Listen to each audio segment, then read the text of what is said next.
Wesh à toi chers spectateurs et bienvenue pour une nouvelle chronique des enfants de l'absurde, une chronique aujourd'hui consacrée au nouveau long métrage de Felix von Groeningen qui se nomme Belgica et qui sort ce mercredi en salle. Donc c'est une AVP. Pour la première fois dans les enfants de l'absurde on a une AVP la semaine de la sortie du film. Donc écoutez-nous et vous saurez si ce film est bon, et il est... Très bon. Très bon. Voilà. Fabien, est-ce que tu peux nous faire un résumé de Belgica ? Je vais essayer en tout cas. Donc du coup, on suit l'histoire de Joe et Frank, qui sont deux frères. L'un vient de reprendre un bar et l'autre, père de famille, va le retrouver depuis un bout de temps. Depuis longtemps qu'ils ne se sont pas vus, et tombe dans cette ambiance d'un bar très atypique et très familial, on va dire. Et avec ce coup de cœur, il décide de s'associer à son frère pour tenir ce bar, monter, lui donner un avenir plus grand, et défendre cette cause-là d'un bar très familial et ouvert à tous. Voilà. En gros, voilà, et les histoires de famille et tout ce qui va se passer dans ce bar vont évoluer et faire changer les personnages. En gros, c'est ça, sans trop spoiler. Sinon, on se fera un peu chier s'il n'y a aucun changement dans le film. Et ben voilà, j'ai envie de dire, ce film-là, on ne l'attendait pas forcément plus que ça. Non, c'est vrai qu'on même si on avait beaucoup aimé la vertu des choses. On était resté sur un bon goût sur la vertu des choses. Et on a pas mal de ceux qui l'ont vu aussi, on en avait parlé aussi un petit peu, c'est vrai. Donc, un bon retour. Ce Belgica, Mathieu, qu'en as-tu pensé de ce Belgica ? Alors, moi, c'est typiquement le genre de cinéma que je n'aime pas, et pourtant Felix Groeningen, je sais pas pourquoi, enfin si, je devine un petit peu pourquoi, il arrive à me faire rentrer dedans, à me faire aimer. Alors, moi j'ai aimé ce film, j'ai pas aimé autant que vous, parce que vous étiez enthousiaste. On a 3 levels, je pense. C'est-à-dire, moi, Valentin a vraiment adoré, moi j'ai trouvé ça très bon. Moi j'ai trouvé ça bon, mais pas plus, parce que, encore une fois, le genre qui est un film, il faut le dire, c'est un film qui est l'impact de la réalité. Le Belgica, c'est un bar de rêve, et malheureusement, la réalité rattrape ce rêve-là, que ce soit par les conneries d'un des protagonistes, ou que ce soit parce que tout simplement il y a l'inertie administrative, il y a la réalité des grossistes, etc. Et la réalité de la conformité. On est obligé de se plier forcément à la conformité, et ça c'est un peu dommage. Exactement. Donc, mais contrairement à ce que ferait un film français par exemple, qui serait déjà dans un univers prolétaire, ce serait du misérabilisme à la Frère Dardenne. Là par contre, encore une fois, comme on l'avait dit pour quand c'est pas la merditude des choses, les Belges vivent. Et c'est incroyable de voir l'amour qu'il y a dans les personnages, que ce soit le réalisateur pour ses personnages, ou les personnages entre eux. L'amour des deux frères est incontestable, même s'ils s'engueulent, il ne peut pas ne pas y avoir d'amour entre eux. Et Felix von Groeningen arrive à capturer ça sur le film, donc là-dessus, moi ça m'a emporté. Voilà. Fabien. Oui, comme dit Mathieu, c'est vrai que je suis assez d'accord avec ce qu'il vient de dire. Il a cette capacité à filmer des tranches de vie. Et dans ce film-là, encore plus que dans les autres d'avant, dans la maladie des choses, on le sentait aussi, mais il y a vraiment beaucoup d'amour qui se dégage. Et il arrive vraiment à faire sortir ce que peut être une famille, quelle que soit comment elle soit composée, avec telle personne qui peut rester, parce que là on voit vraiment que les deux frères, la femme d'un des deux frères, son fils et compagnie, mais on ressent vraiment cet impact de la famille, et en contrebalancement, leur vie personnelle, leur vie de travail, et il y a vraiment une certaine finesse, un certain amour qui est dégagé dans ce film-là. Et j'ai rarement vu un film qui met en avant le bar, je sais pas comment on pourrait le décrire ce bar, en tout cas au début du film. C'est vraiment un bar, comme ils disent, ouvert à tout, un bar mixte, voilà, un bar style le bar du coin à Nantes, et qui est vraiment ouvert à tout le monde, il n'y a vraiment pas de jugement sur ça. Et ce film-là, il a fait ça sans jugement. C'est personne qui met en avant, parce que forcément il y a des histoires de drogue, il y a des histoires un petit peu d'alcool, il y a un peu de baston par moment, forcément, comme dans tous les bars. Mais il filme toujours ça avec amour et avec respect, en fait, et avec pudeur aussi par moment, et c'est très joli. Moi j'ai beaucoup aimé le film, j'aurais pas grand-chose à en dire sur la vie générale, parce que c'est un tout. Il filme de la vie, et il filme des personnages qui sont vivants. Point, pour moi. Voilà. Allez. Alors moi j'étais complètement scotché à la fin du film parce que La merditude des choses c'est un film qui était très beau. Alabama Monroe c'est un film qui transporte et qui est plein d'émotions, et Belgica c'est le level encore au-dessus. C'est un film qui a énormément d'émotions. Et moi à partir du moment où un film a de l'émotion, tu le sais Fabien, ça me transporte totalement. Là pour le coup, ouais, les portraits humains sont magnifiques, la mise en scène est juste sublime parce qu'elle parvient à capter chaque petit moment d'intimité avec une justesse absolument phénoménale. C'est des instants magiques à chaque fois, quoi, c'est dingue. La progression dramatique, qu'elle se fasse au travers du bar ou au travers des développements des personnages ou au travers du rapport entre les deux frères ou du rapport à la famille, du rapport à l'amour, enfin à chaque fois c'est super bien amené, enfin c'est un film qui fonctionne très très bien parce que c'est un film humain, c'est un film humaniste, c'est un film qui est poétique, c'est un film qui transcende plein de choses, qui transporte des barrières sociétales, qui transcende des barrières politiques, qui transcende des barrières économiques. Enfin voilà, c'est un film qui touche, tout simplement. Qui donne de l'amour, c'est tout qu'on va dire, mais c'est vraiment un film qui donne de l'amour. T'as envie de prendre ces personnages de la fin du film, les serrer contre toi et leur faire un câlin, quoi. Et c'est souvent le cas avec les films de Groening. Ouais, je crois que j'avais dit ça même pour La Vérité des choses. C'est ça, de leur faire un câlin. Mais là, c'est pareil, c'est vraiment ça. Je sais pas, on a tout le temps envie de leur faire un câlin, qu'est-ce que tu veux? Je sais pas. Les Belges, je sais pas, ils ont un truc. En tout cas, un truc que je pense qu'on est trois à dire, c'est que Philipp von Groningen est dans une continuité. Bon, ces 3 films sont des films sentimentaux, intelligents, amoureux de ses personnages.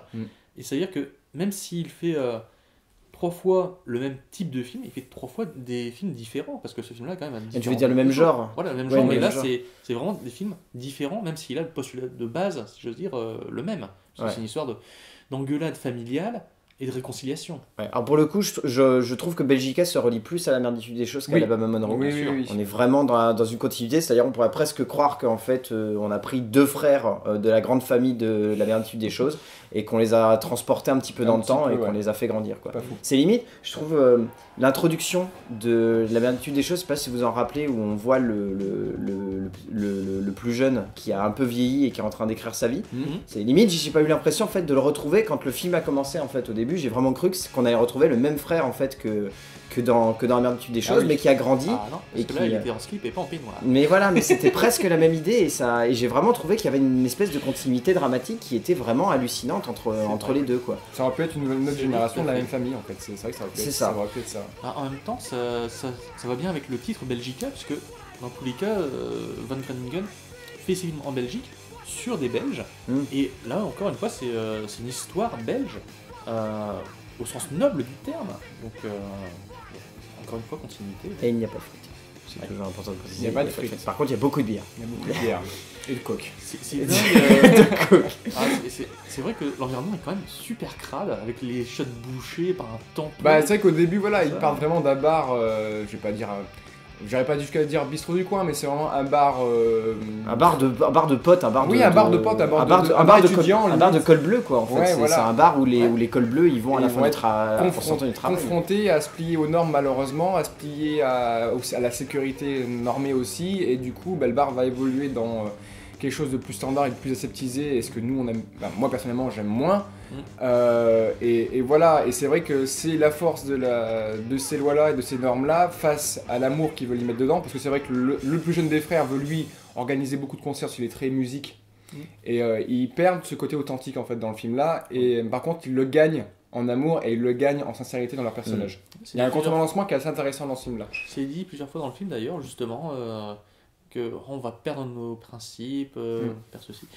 Là, en fait, j'ai l'impression que Von Groningen là, a voulu plus expliciter son propos. C'est par rapport à la Merditude des choses et à Alabama Monroe. Ouais, t'as un peu l'impression, entre guillemets, je dis bien entre énormes guillemets, que c'est un peu son film grand public où il a repris ces mêmes thématiques, mais où il a décidé de les ouvrir beaucoup plus au grand public pour faire en sorte de toucher beaucoup plus de monde. Il y a plus de force. À mon avis, encore une fois, il va passer inaperçu dans les salles, malheureusement, ce film, et ça sera une grande tristesse. Mais il y a cette idée, il y a cette envie, on sent de la part de Groningen, de vouloir toucher un petit peu plus le grand public en ayant une espèce de, je dirais pas de grande fresque familiale, mais pas loin, quoi, cette espèce de grande épopée qui dure 2h07 où tu vas vraiment suivre l'évolution dramatique et émotionnelle de 2 frères qui vont se retrouver et qui vont à nouveau se séparer parce qu'ils n'ont plus les mêmes idéaux, ils n'ont plus les mêmes envies. C'est quasiment un film épique à la manière de There Will Be Blood d'Anderson. Non, j'irai pas jusque-là, mais oui, il y a le côté épique d'une grande fresque, mais vraiment relié à l'intimité en fait. C'est plus, moi je le relierais plus à Boyhood, tu vois, pour le coup. Le côté grande fresque, mais dans l'intimité, où on est vraiment dans quelque chose de très intime et très profond et très ancré dans vraiment le rapport avec des êtres humains Ouais, qui sont très très proches. Et toi, Fabien, tu voulais dire quelque chose? Non, mais je sais plus, j'ai perdu. Je voulais dire, ou alors vous l'avez dit, c'est pour ça. On passe à la mise en scène, au Oui. scénario peut-être plutôt avant. Bon, dans un sens, on on a a un peu, oui, ça, on on en a un a peu quand même bien quasiment parlé. évoqué tout le scénario. Là, Oui, on peut oui. plus passer à la mise en Il y a scène. pas ouais, de mise en scène. détails dans le scénario. Les acteurs ont des personnages bien écrits. Oui, ça implique bien. Donc, C'est ça. ouais, non, je pense qu'on peut passer. Mise en d'accord. scène, ouais. Mise en scène, donc Van Groningen. Bah, moi, je l'ai dit, moi, je trouve que la mise en scène sur ce film, elle est vraiment imposante parce que il y a plein de plans où il va suivre les personnages de dos et il va les suivre progresser dans les environnements. Où il va les suivre en. Je sais plus, ça m'a rappelé un autre film, je saurais plus retrouver le nom précisément, mais ça m'a rappelé un peu ça. Un Cette peu dans idée. The Void, non?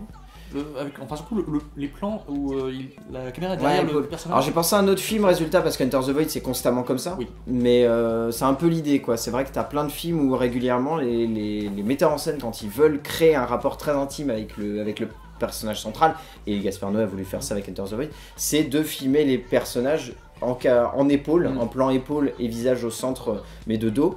Et résultat, on les suit progresser dans les environnements et ça crée une intimité parce qu'on découvre les environnements en même temps que les personnages. Et là, dans le film, ça marche bien parce qu'il y a plusieurs instants où on est comme ça.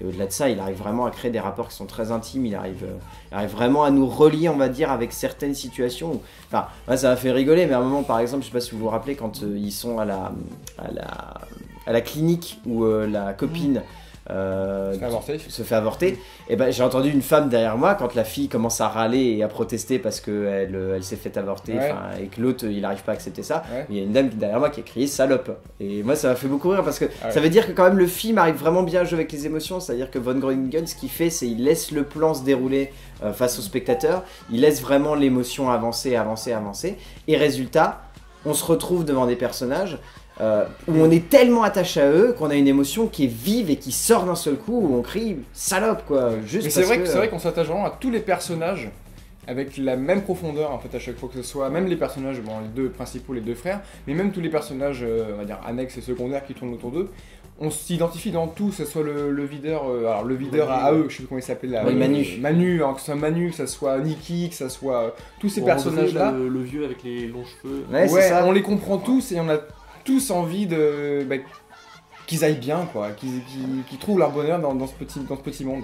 En même temps, ils sont Et- filmés de manière à ce qu'on se dise pas c'est un figurant, c'est C'est un ça. personnage. On a C'est-à-dire toujours que même Ils les sont filmés silhouettes- à la même Ouais, c'est ça. à la même équité. Voilà. Ouais, tout à fait. Et vraiment ils captent ces instants de vie, ces petits regards, c'est très beau, c'est très très beau. Alors, après le décrire comment, mais c'est vrai que la mise en scène est très efficace une excellente dans. direction d'acteur.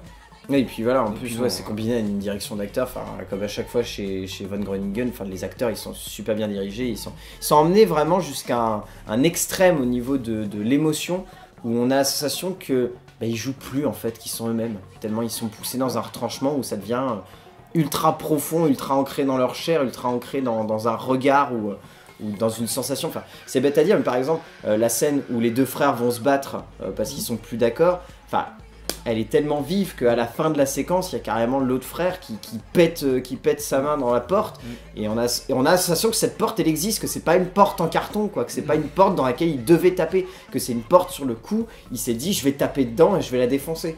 Et moi c'est ce qui je trouve transcende le film, c'est-à-dire que vraiment il y a des sensations où à certains moments on a presque l'impression qu'on est dans l'instant quoi. Alors moi je voudrais rebondir sur un truc que tu as dit. Tu disais que pour toi Von Groningen poussait les acteurs dans leur retranchement. Moi je trouvais au contraire que plutôt il les laissait libres. Je dirais plutôt. Enfin, moi c'est l'impression. En leur laissant libre, en leur laissant de la liberté, tu les pousses dans un sens dans leur retranchement. Enfin, moi, l'exemple qui me vient en tête, c'est Shelley Duvall dans Shining, où Stanley Kubrick ne lui a pas donné de direction, et pourtant ça l'a poussé dans ses retranchements. Ouais, c'est vrai. Ah bon, c'était pas Nicholson qui était laissé libre Non, c'était Shelley Duvall. Ouais. Et elle a même fait une dépression parce qu'elle était persuadée que Kubrick voulait la virer du tournage. Oui, voilà, qu'elle voulait. Alors qu'en fait, Kubrick s'intéressait plus à elle quoi. Alors Et Kubrick en fait faisait voulait jouer encore. Non, ça. et puis il y a vraiment des séquences très, comme je reviens à ce que tu disais à Valentin, qui sont vraiment très très très touchantes et que tu as l'impression vraiment d'être dedans et que ça n'a pas été créé, qu'ils l'ont vraiment vécu. La séquence où la femme du plus grand des deux frères supplie son mari de raconter une histoire à son fils.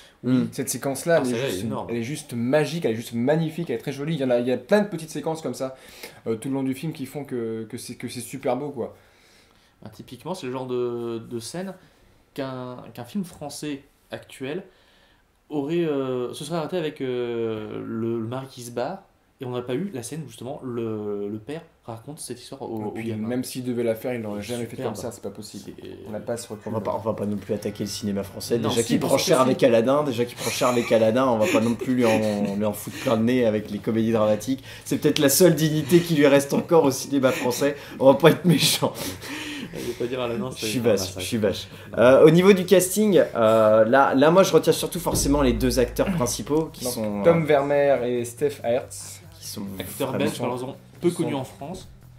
voilà, qui vraiment. sont les deux frères. Et après, on a plein d'acteurs on a plein secondaires d'acteurs qui sont secondaires vraiment qui hallucinants. sont enfin. vraiment, Ah, et d'ailleurs, il y a Johan Eldenberg qui avait déjà Bah joué oui. dans La Merditude des choses et dans et Alabama dans Monroe qui qui a revient. un petit rôle, oui. Acteur fétiche apparemment.